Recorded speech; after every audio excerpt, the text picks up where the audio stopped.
તો નમસ્કાર ગુજરાત, આજના તાજા સમાચારની અંદર આપનું સ્વાગત છે। તો દેશ અને દુનિયાના સૌથી મોટા સમાચાર જાણવા માટે વિડીયોને અંત સુધી જોતા રહેજો અને આવા જ દરરોજના સમાચાર પહેલા મેળવવા માટે આ ચેનલને સબસ્ક્રાઇબ કરવાનું ના ભૂલતા।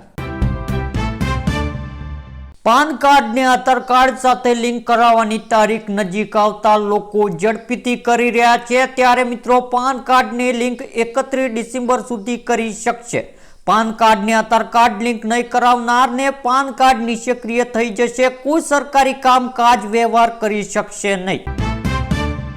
ગુજરાતમાં ભાજપનું ટેન્શન વધ્યું, ગાંધીનગરમાં હજારો ખેડૂતો દેખાવો કરશે। કિસાન સદે બાયો ચડાવી સરકાર એક બાજુ એવો દાવો કરે છે કે કૃષિ રાહત સહાય સહિત અન્ય ખેતીલક્ષી યોજના મદદરૂપ થતા ખેડૂતો રાજી છે, જ્યારે ખુદ કિસાન સદનું કહેવું છે કે કરાર અવગણ થતા ખેડૂતોમાં પારોપાર અસંતોષ ભભૂક્યો છે। આ કારણસર કિસાન સદે સરકાર સામે બાયો ચડાવી છે। એટલું જ નહીં, 12 જાન્યુઆરીએ પાટણ નગર, ગાંધીનગર રાજ્યભરના ખેડૂતો ભેગા કરી વિરોધ પ્રદર્શનનું એલાન કર્યું છે।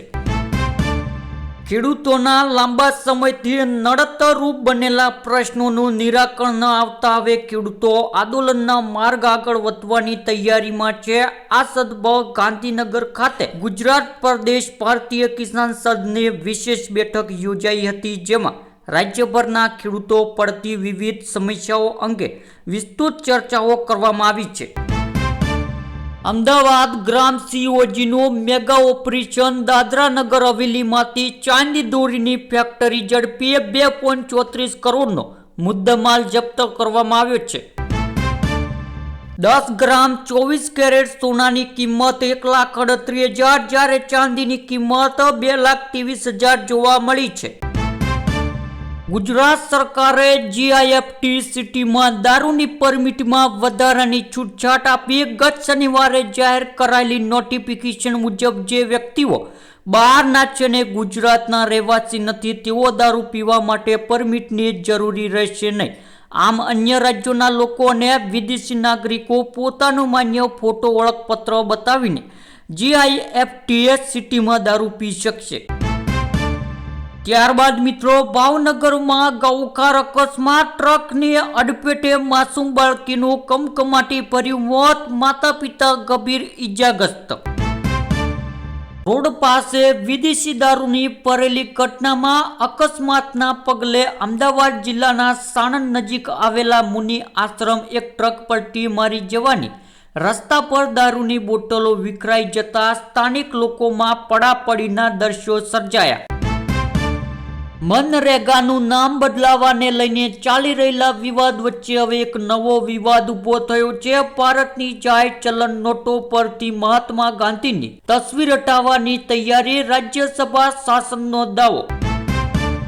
દાહોદમાં 2 જૂથો આમને સામને આવી ગયા। આ મામલો એટલો બીચક્યો હતો કે લગભગ 5 રાઉન્ડ જેટલું ફાયરિંગ કરવામાં આવ્યું। આ ફાયરિંગની ઘટનાના 2 વ્યક્તિઓને ગોળી વાગતા તેઓ ગંભીર રીતે ઘાયલ થયા, જેમની તાત્કાલિક સારવાર અર્થ હોસ્પિટલમાં ખસેડવામાં આવ્યા છે। મોડી રાત્રે અમદાવાદ વડોદરા એક્સપ્રેસ હાઈવે પર ઉભેલી લક્ઝરીમાં પાછળથી ટ્રક ઘૂસી જતા એકનું મોત, 5ને ઈજાગ્રસ્ત। ગુજરાતમાં કોંગ્રેસ ધારાસભ્યો અને પોલીસ સાથે ઘર્ષણ, મર્યાદામાં રહેવાનું છે હો ભાઈ, ચમચાગીરી બંધ કરો। કોંગ્રેસ ધારાસભ્ય અને પોલીસ કર્મીઓ વચ્ચે બોલાચાલી।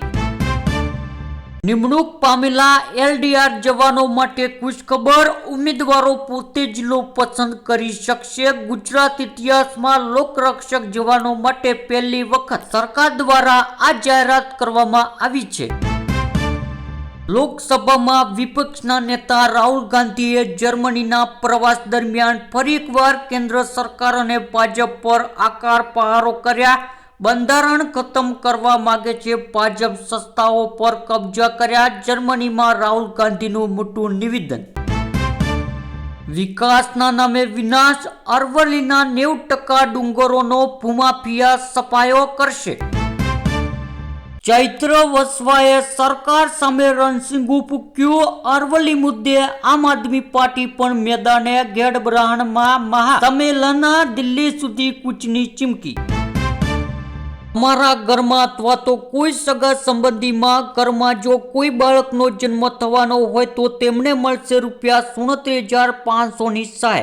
સમયોગી પ્રસૂતિ સહાય યોજના અંતર્ગત બાળકને જન્મ આપતી સમયે મહિલાઓને મળે છે ₹67,500ની સહાય. આ યોજના લાભ લેવા માટે તમારે એક ઓનલાઈન ફોર્મ ભરી સબમિટ કરવાનું હોય છે, જેના માટે મમતા કાર્ડ, ડોક્ટરનું પ્રમાણપત્ર, રાશન કાર્ડ, પાસબુક, મહિલાનું આધાર કાર્ડ તેમજ સોગંદનામું આ તમામ ડોક્યુમેન્ટની જરૂરી પડશે. ઉત્તરાયણ પહેલા રાજ્યભરમાં પોલીસના દરોડા, 2.5 કરોડથી વધુની કિંમતની ચાઇની દોરી ઝડપી. અમદાવાદના નરોડામાં પોલીસ અને એમસીની ટીમ પર લારીવાળાઓએ કર્યો પથ્થરમારો, 1 પોલીસ કર્મીઓને ઈજા. ભારતની કાર્યવાહી બાદ બાંગ્લાદેશે ઓકાત બતાવી ભારતીયો માટે વિઝા સર્વિસ કરી સસ્પેન્ડ. મોરબીમાં વળાંક લેતું કન્ટેનર કાર પર પલટી જતા દફતીનું કમકમાટી ભર્યું મોત, 2 લોકોની ઇજાગ્રસ્ત, કારનો કચ્ચરદાન. ભારતીય રેલવે દ્વારા રેલવે ભાડામાં માળખામાં મોટો ફેરફાર કરવાની જાહેરાત. આ નવા દરો 26 ડિસેમ્બર 2025થી અમલમાં આવશે. આ વર્ષ અંદાજે ₹600 કરોડ વધારાની આવક થવાની અપેક્ષા.